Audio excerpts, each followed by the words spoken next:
Ladies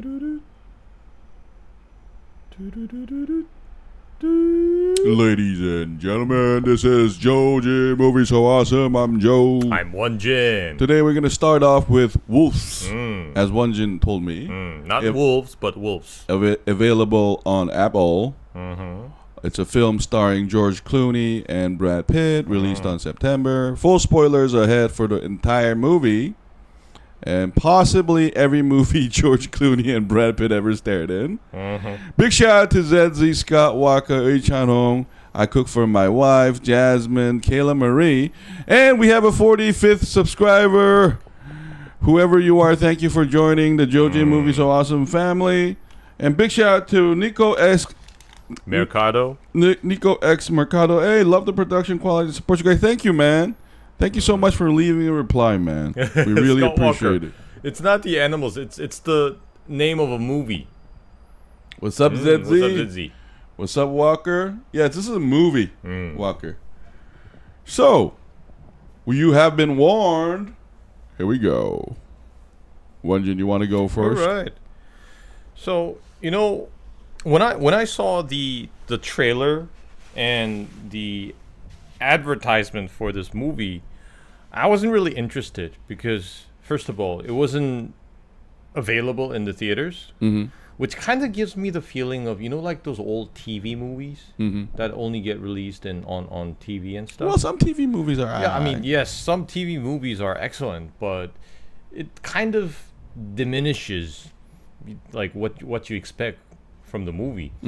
And second, the poster advertises the big names like Clooney and Pitt. I mean, well, don't you think that's the main draw, though? Yeah, I understand that what they're trying to do, they're trying to draw attention, but Yeah. Like a real good movie doesn't have to rely on like the names and everything. So it kind of gave me this feeling that it was gonna be pretty mediocre. And it was gonna rely too much on this like star power of George Clooney and Brad Pitt. So I watched it, and within the first like 15 minutes, I was very intrigued because I only thought it was gonna be like a crime movie, but there's this like black humor within that seriousness, and it kind of made me chuckle like once in a while. I was watching the movie, and from the start to the end, I love how the movie was like purely focused on these two, and it does feel like it's a casual like crime thriller kind of thing. Out of all my ideas to talk about, which we're gonna get to that, Skywalker. We're gonna do this, and then we're gonna do Penguin episode 4, and then we'll do a Let's Talk. But we're gonna think about what we're gonna talk about along the way. It was good, seriously good. I don't know about seriously good, but yeah, some smart humor, and it also had some depth to like the way they depicted the characters. So I could tell that it wasn't produced in a completely thoughtless way. It did have some like thoughts put into it. It was well thought out. I thought it was well scripted, and I also thought the length of the movie was really nice because it felt pretty quick.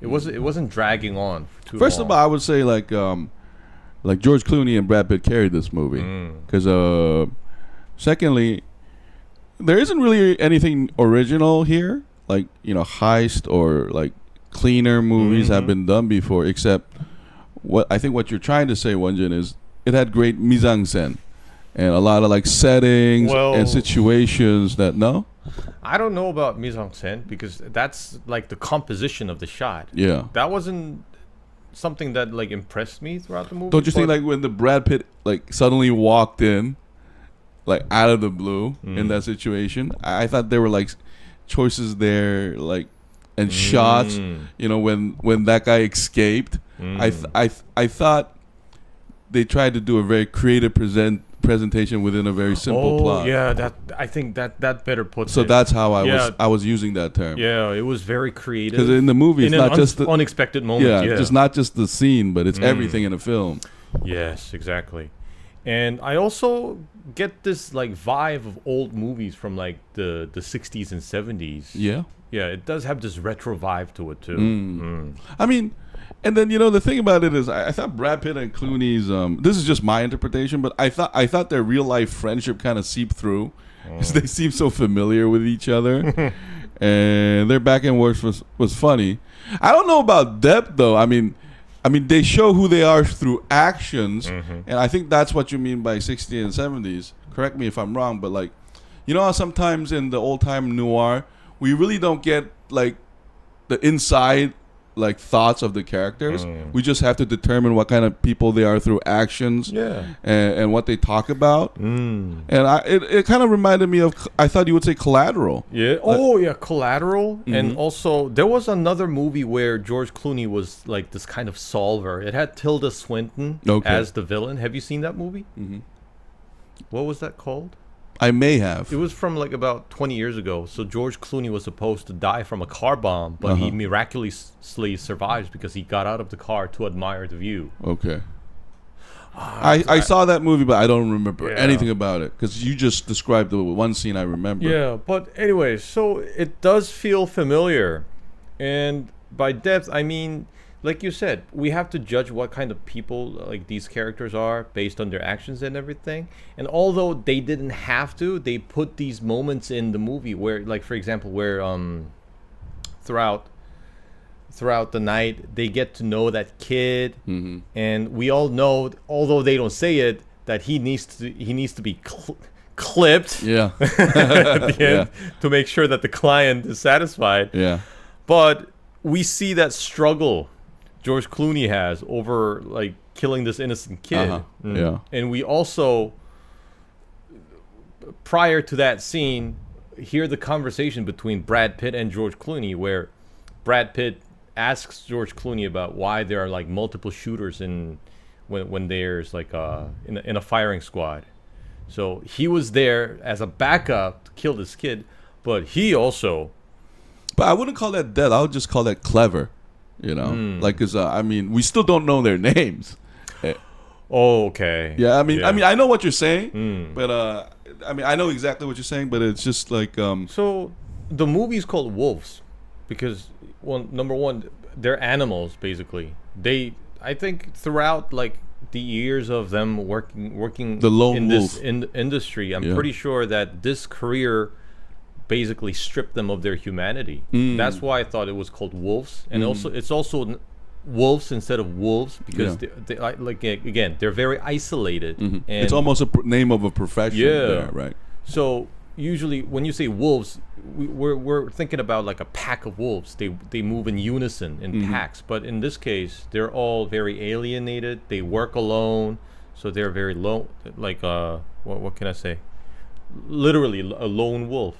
But I don't know, but like in Heat, I felt that they were lonely, but here I didn't feel they were that lonely, to be honest. Like I don't know, like I actually, because the funniest line for me was when the kid says, "You guys are the coolest guys I've ever met." I was like, "Yeah, dude, I think so too." I was just like, "Why are you guys in this profession? You guys should be modeling or something."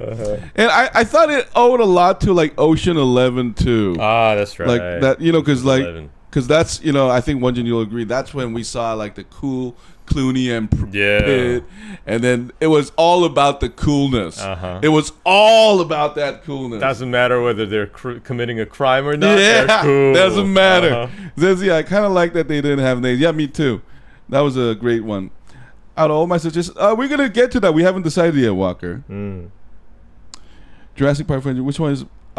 Walker, why don't let's talk about that, and let's talk like after this one, and then the next one, and then the next one. Yeah. We'll be there in like 30 minutes, man.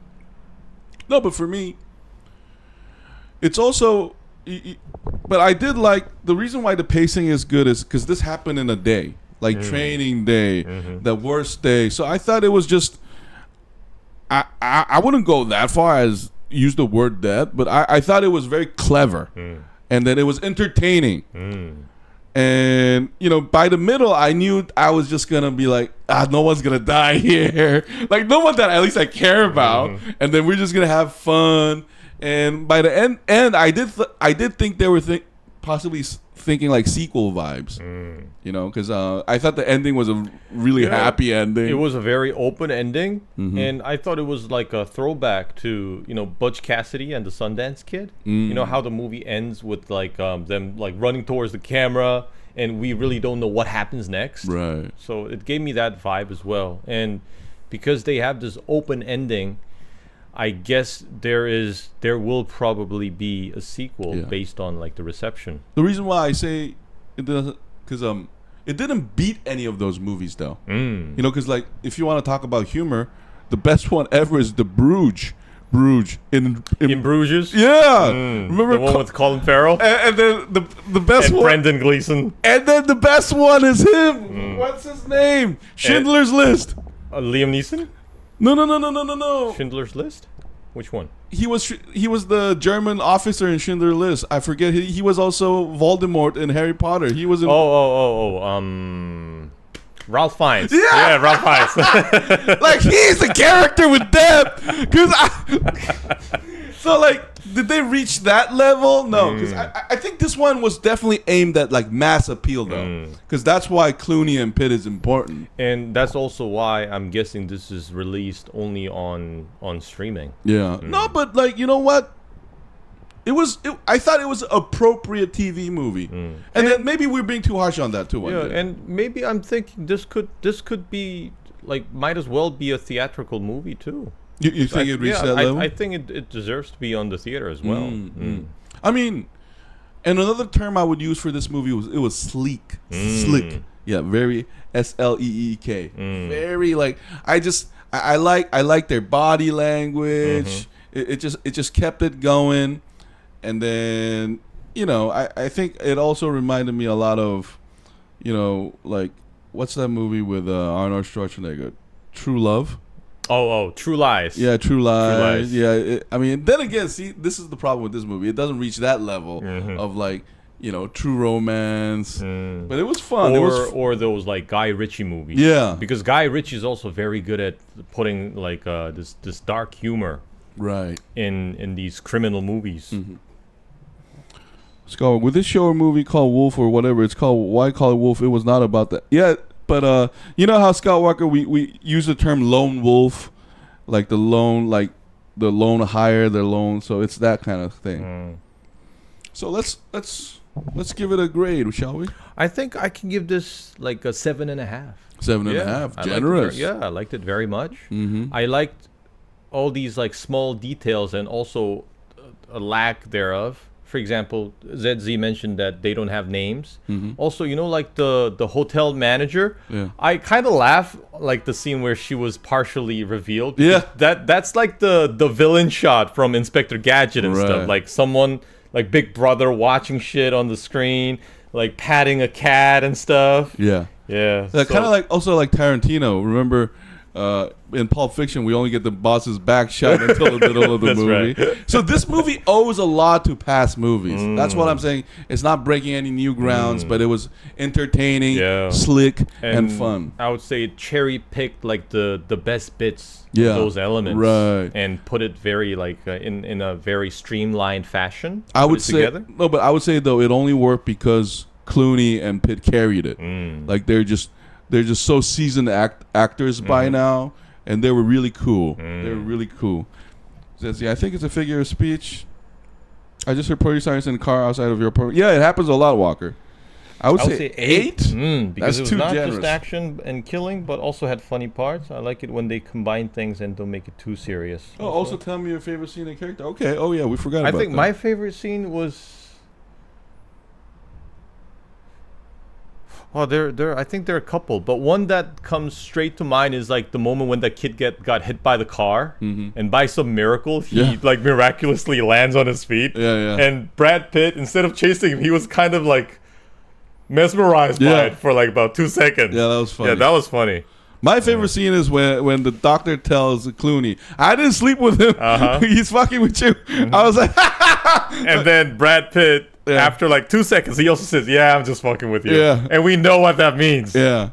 So I don't know, like by that, like it being like funny like that unintentionally made me think like the kid's not gonna die, like immediately. So that was my favorite scene. Joe, you have more experience with dogs than Jin. Red is still very territorial with his bone. He grows at me, but with Tara, she doesn't. Why is that? Is it because she's a female? Yeah, like dogs tend to follow the bigger person. So you have to discipline him, Walker.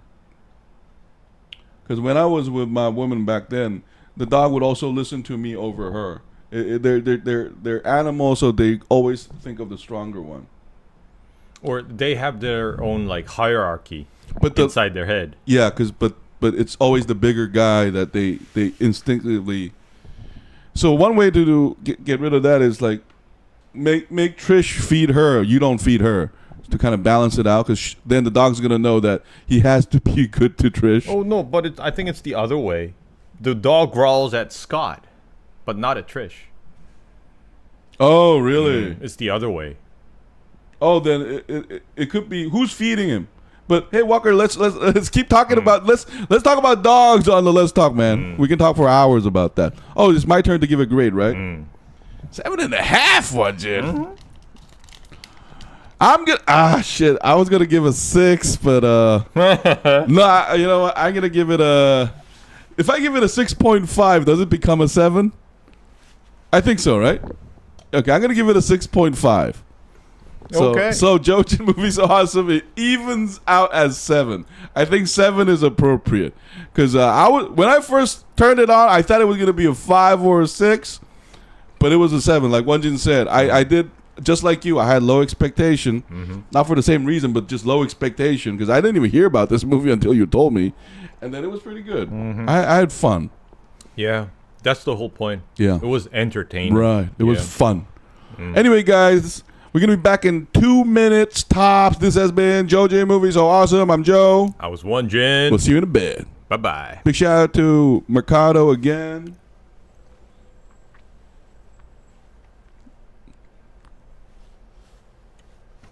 If the dog is a girl and doesn't like you, it's because she's a misandry. No, it's not. What? No. Men are pigs is what that dog is thinking.